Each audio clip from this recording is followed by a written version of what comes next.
Imagine a world without science, without logic, without the very idea of questioning the universe. In the 6th century BC, such a world existed. But one man dared to change it all. This is the story of Thales of Miletus.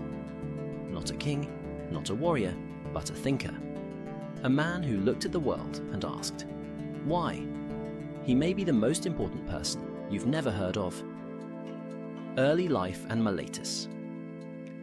Born in Miletus, a bustling Ionian city, around 624 BC, Thales lived in a hub of trade and cultural exchange. This environment exposed him to a wealth of ideas from across the ancient world.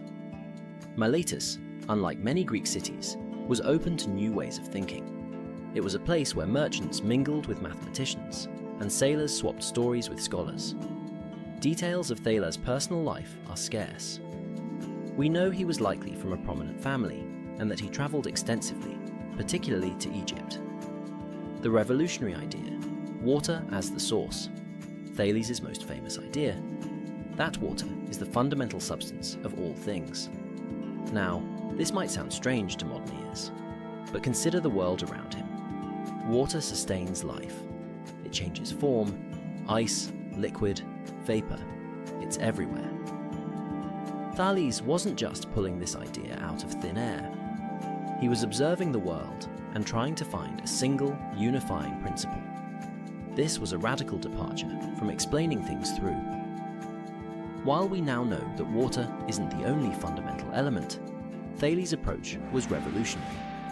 He sought a natural explanation, not a divine one. Mathematics and astronomy. Thales wasn't just a philosopher. He was also a mathematician and astronomer. He's credited with several geometric theorems, including the fact that a circle is bisected by its diameter. Legend has it that he used his knowledge of geometry to measure the height of the pyramids in Egypt, using the principle of similar triangles. Perhaps his most impressive feat was the prediction of a solar eclipse in 585 BC. Predicting an eclipse in that era was incredibly difficult. It shows a deep understanding of celestial mechanics, even if the exact method Thales used remains a mystery.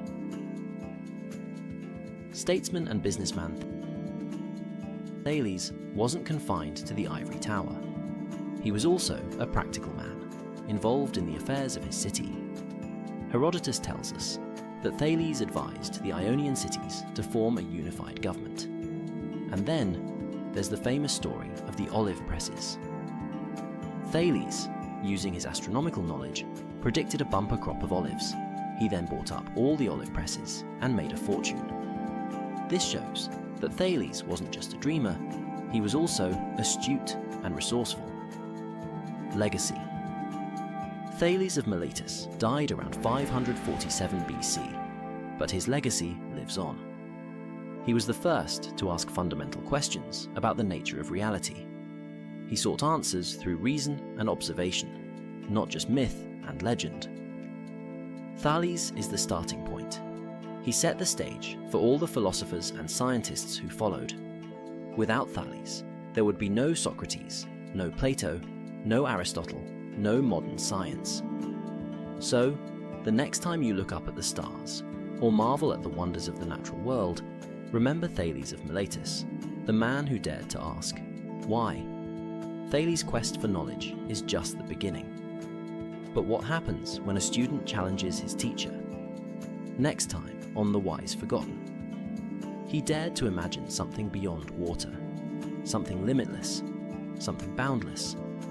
Discover the revolutionary ideas of Anaximander, the man who expanded the universe of philosophy, only on The Wise Forgotten.